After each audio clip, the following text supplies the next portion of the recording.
Oke, matur suwun atas pertanyaannya. Ini ada beberapa pertanyaan yang bisa saya tangkap. Yang pertama, cara melatih hati untuk berbuat baik. Yang kedua, mengambil tanah saudara. Ini mengambil apa meminta ini? Mengambil. Meminta tanah saudara tanpa izin. Terus hukum uang di jalan dan menjaga hati. Yang nomor 4 sama nomor 1 ini saya kira hampir sama ya. Cara melatih hati agar bisa berbuat baik dan cara menjaga hati ketika di lingkungan yang mana lingkungan itu dekat dengan hal-hal yang dilarang oleh agama atau yang banyak hal-hal seperti itulah, dosa lah. Jadi Imam Ghazali itu pernah berkata, antara nafsu dan akal itu, kalau hati itu selalu condong ke perkara baik, itu kalau hati. Nah kalau akal itu lebih condong ke berbuat dosa atau nafsu. Jadi ketika orang ini dikuasai oleh nafsu, maka akalnya ini akan tertutupi, tidak bisa berpikir jernih. Apa yang dia pikir itu enak, ya akan dia lakukan. Apa yang dia pikir itu untung untuk dia, ya akan dia lakukan tanpa melihat apakah ini boleh ataukah tidak. Ya ini kalau akal seperti itu. Tapi kalau hati ini yang bisa menahan hawa nafsu dari berbuat keburukan. Jadi yang bisa mengendalikan itu adalah hati. Nah, terus bagaimana cara kita ini melatih hati kita agar bisa condong ke perkara baik, menjaga hati kita ketika di tengah-tengah lingkungan yang buruk. Dikatakan bahwasannya ketika hati kita ini kita sering berzikir, kita sering wiritan, kan yang namanya zikir ini kan nggak harus lewat mulut, tapi juga bisa lewat hati. Bahkan dikatakan kalau wirid zikir lewat hati itu lebih baligh, lebih mubalaghah, lebih mancep bagi seseorang. Jadi kalau zikir memakai hati itu sudah tinggi tingkatannya dibandingkan orang-orang yang hanya zikir lewat mulut saja. Karena apa yang dia letakkan dalam hati itu lebih mancep dalam hatinya. Jadi kalau hatinya ini sudah terbiasa untuk zikir, untuk wirid, ketika di tengah-tengah lingkungan kita wirid tetap zikiran, niki fa insyaallah tubuh kita ini akan lebih mudah untuk kita kendalikan. Jadi intinya itu di hati kita. Kalau hati kita ini sudah terbiasa untuk berbuat baik, dipakai untuk zikir, untuk wirid, niki fa insyaallah tubuh kita ini lebih mudah dikendalikan dari berbuat hal yang buruk. Lah kalau susah bagaimana? Ya kita latih terus. Seorang hamba itu pasti dipaksa. Awalnya pasti terpaksa melakukan sesuatu. Seperti orang kecil baru baligh, yang baru terkena kewajiban sholat, kewajiban puasa. Ini pasti awal-awal melakukannya dengan cara terpaksa, anak kecil. Kalau sudah terpaksa, terbiasa, lama-lama akan menjadi terbiasa, tanpa disuruh pun juga akan melakukan. Awalnya dia sholat terpaksa, dia puasa terpaksa, tapi lama-lama dipaksa akan terjadi terbiasa. Akhirnya dalam hatinya ini tidak ada rasa keberatan untuk melakukannya. Jadi semua hal itu berawal dari terpaksa, ini pasti, itu pasti. Tapi kalau kita sudah terbiasa untuk dipaksa, maka akan lebih terasa enteng untuk melakukannya. Saya jadi teringat ketika bulan Ramadan, ini kan mau bulan Ramadan. Ada pertanyaan dulu, ada yang bertanya. Katanya kalau bulan Ramadan ini setan-setan dibelenggu, dirantai di neraka. Ketika bulan Ramadan tidak ada setan yang keluar dari neraka. Nah, tapi kenapa kok banyak manusia yang masih berbuat dosa? Katanya setan sudah dibelenggu, sudah dirantai di neraka. Tapi kenapa kok masih ada orang-orang yang berbuat dosa? Kok bisa, Gus? Kenapa kok gitu? Ya gitu tadi. Karena terbiasa melakukannya. Terbiasa melakukannya, akhirnya tidak disuruh pun juga akan melakukannya. Jadi kalau orang-orang ini terbiasa berbuat dosa, terbiasa berbohong, terbiasa berkata-kata kotor. Awalnya itu mungkin karena dia ini terbawa oleh suasana, terbawa oleh lingkungan, atau tergoda oleh setan untuk berbuat bohong, untuk berbuat buruk. Mungkin awalnya itu karena tergoda atau terpaksa. Tapi karena lama-lama terus-menerus, dia akhirnya akan terbiasa. Tanpa disuruh pun akan terbiasa untuk berbuat dosa, terbiasa untuk berbohong, maka dia akan berbohong. Tanpa dipaksa pun juga sama. Tanpa terpaksa, dia akan berbohong dengan sendirinya. Karena apa? Karena terbiasa. Seperti itu manusia.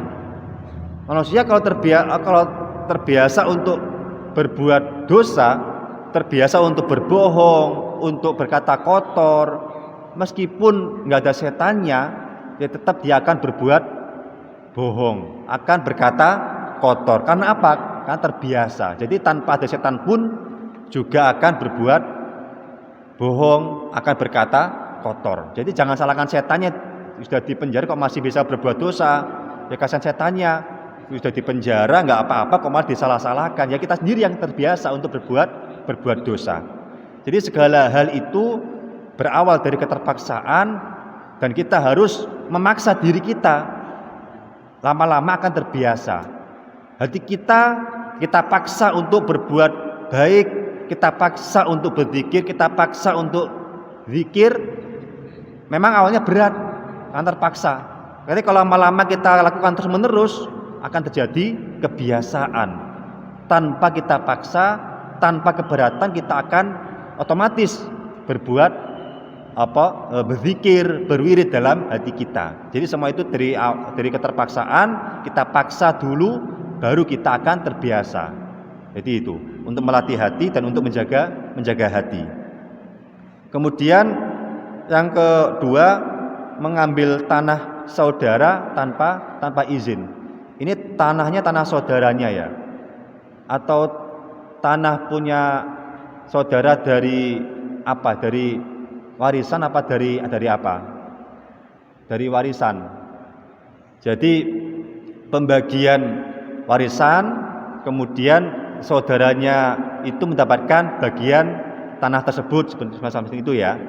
Nah, bagaimana kita ini hukumnya mengambil tanpa izin? Berarti mengambil tanah hasil dari pembagian tanpa izin dari saudara kita. Ya nggak boleh hukumnya, tetap dilarang. Meskipun itu hasil dari warisan, tapi yang namanya hasil warisan sudah dibagi-bagi. Sudah dibagi-bagi, sudah dibagi-bagi, ini punya fulan, ini punya fulan, ini punya fulan. Lah kalau kita ini ingin mengambil tanah orang lain, bagiannya orang lain, meskipun itu saudara sendiri, tanpa izin tetap dilarang, tidak diperbolehkan. Tetap harus izin kepada yang punya hak. Itu sohibul hak, yang punya hak. Jadi kalau ingin mengambil tanah saudara harus dengan izin, atau dengan cara musyawarah lah, dengan cara musyawarah. Kalau memang itu punyanya saudara, ketika dulu pembagiannya warisan seperti itu, terus kita ingin misal tukeran hasil warisan, ya kita lakukan dengan cara musyawarah dengan seluruh ahli waris. Jadi jangan semena-mena langsung diambil gitu saja, jangan. Tetap harus izin dengan saudaranya. Kalau enggak izin ya dilarang hukumnya. Nggih. Terus kemudian hukum uang di jalan. Hukum uang di jalan. Kalau kita menemukan barang di tengah jalan, ini ada ada yang pertama ada namanya itu lukotoh, yang kedua ada namanya maldol atau harta yang hilang. Kalau lukotoh, harta temuan atau barang temuan, ini ada beberapa tahapan. Yang pertama harus ditakrifkan atau diumumkan ke orang-orang di pasar, di tengah-tengah kerumunan orang, diumumkan ada barang, ditemukan barang dengan ciri-ciri demikian, ada pitanya berwarna titik-titik dan sebagainya, kita umumkan di tengah-tengah masyarakat. Selama berapa lama? Setiap hari selama seminggu. Setelah seminggu, setiap seminggu satu kali. Setelah seminggu satu kali, kemudian setiap bulan beberapa kali, entah 2 kali atau 3 kali atau sekali, monggo, sampai setahun.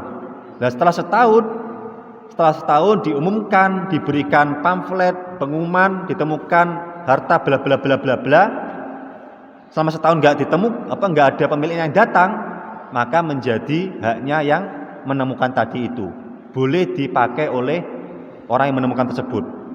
Namun dengan catatan ketika si pemilik ini datang untuk mengambil haknya dengan alasan yang bisa diterima, maka yang tadi menemukan yang sudah menggunakannya tetap harus mengganti rugi.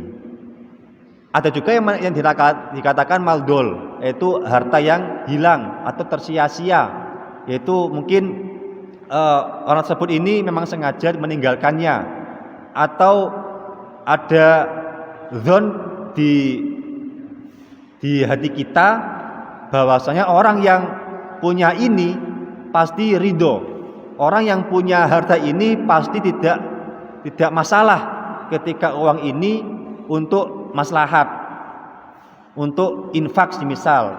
Lah kita tidak masalah ketika kita menemukan uang di jalan 2.000 atau 10.000 atau berapapun lah nominalnya, lalu kita arahkan ke hal yang maslahat, kita sedekahkan, kita infakkan, maka pahala infaknya ini kembali kepada yang pemilik asli dan juga kepada kita yang menemukan dan yang menyalurkan.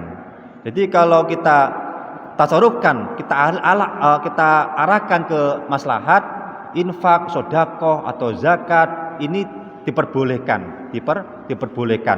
Dengan catatan kita yakin atau kita ada zon yang punya hak ini pasti ridho, pasti rela kita arahkan ke maslahat.